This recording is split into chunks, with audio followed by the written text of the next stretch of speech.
Advisor Peter Navarro get in a war of words over who knows how to screw up this country more.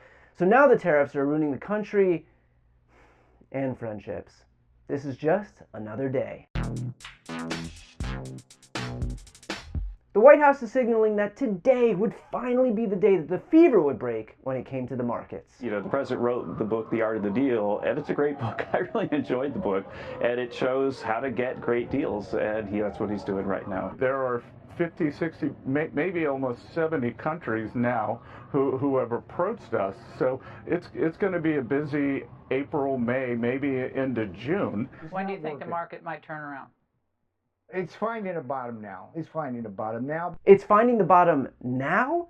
Peter Navarro would be the worst guy to stage an intervention. Everybody else sees the urgent need to intervene, but Navarro's all, just sit tight. He's finding the bottom now. Let's let him lose his job, his family, his life savings. But once he finds the bottom, that's when he's really going to start crushing it.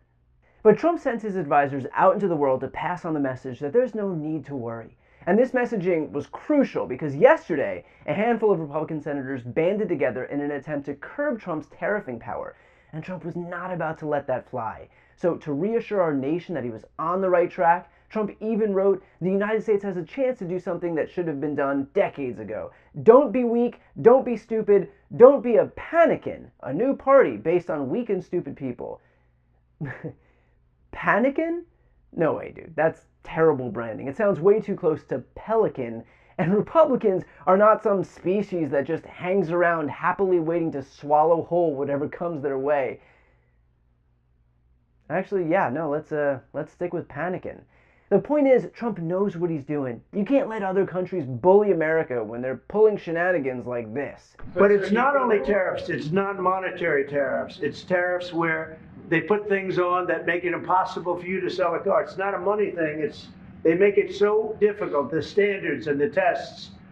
They drop a bowling ball on the top of your car from 20 feet up in the air, and if there's a little dent, they say, no, I'm sorry, your car doesn't qualify. Sorry, what? Dropping bowling balls onto the roof of your car? Who is Trump hanging around with that he thinks that this is a real thing? Yeah. Oh my fucking God. Well, maybe that was a little too hard. Ah, okay, well, kind of makes sense now. But today the markets opened and everyone finally got to see how things would actually shake out. On Wall Street this morning, stocks around the world began the day with a bounce after days of losses set off by tariff turmoil. Wow. Okay, look, I think I owe this president an apology. I mean, here I was thinking that the imposition of careless, reckless, across-the-board tariffs would continue to tank the stock market, but now look who's got 50% cheaper eggs all over their face.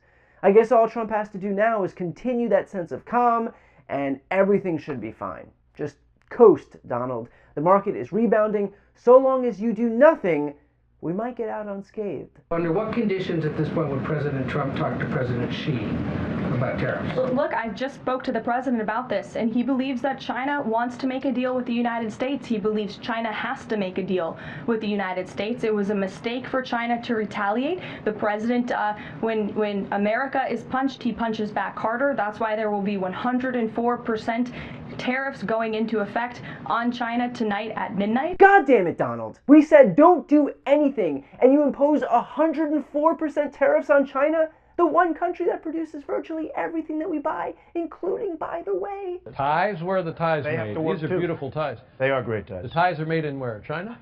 Ties are made in China.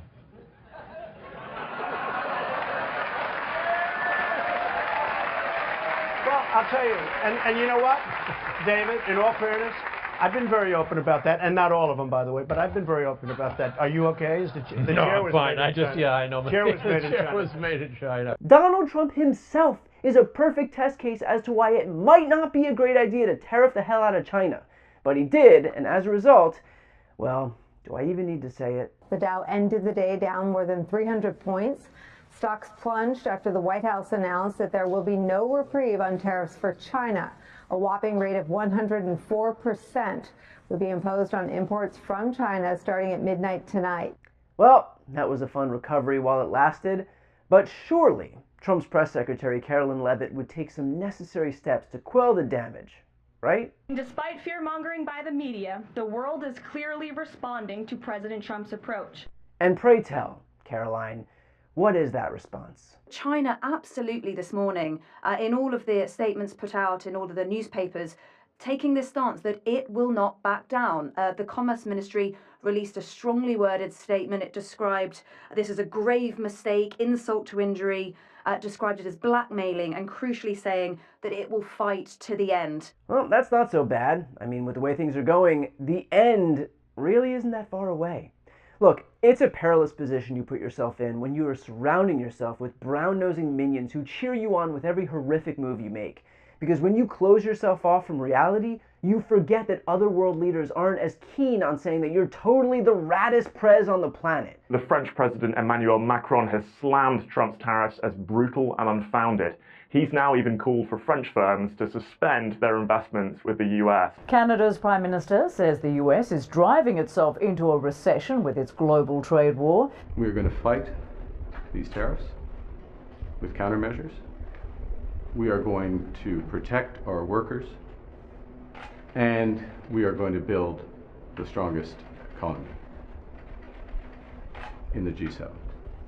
In a crisis, it's important to come together, and it's essential to act with purpose and with force, and that's what we will do. The administration's tariffs have no basis in logic, and they go against the basis of our two nations partnership.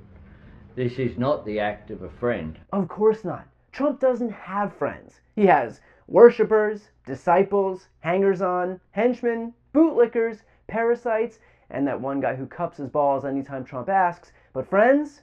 Not this guy.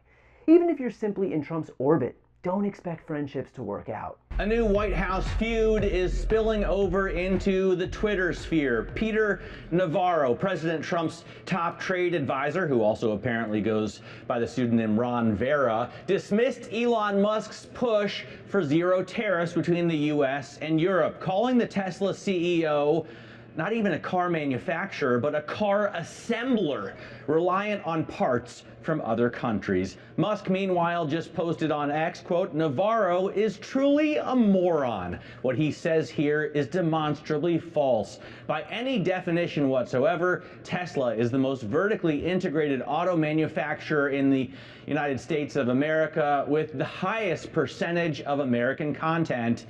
Navarro should ask the fake expert he invented, the aforementioned Ron Vera." Elon Musk calling Peter Navarro truly a moron and dumber than a sack of bricks. Dumber than a sack of bricks?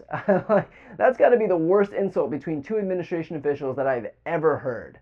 Peter Retardo. I stand corrected.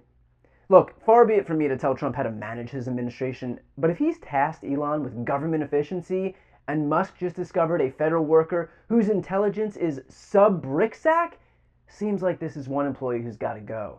And hey, don't worry about Peter. Like he said, he just needs to hit rock bottom, and then it's smooth sailing right back to the top.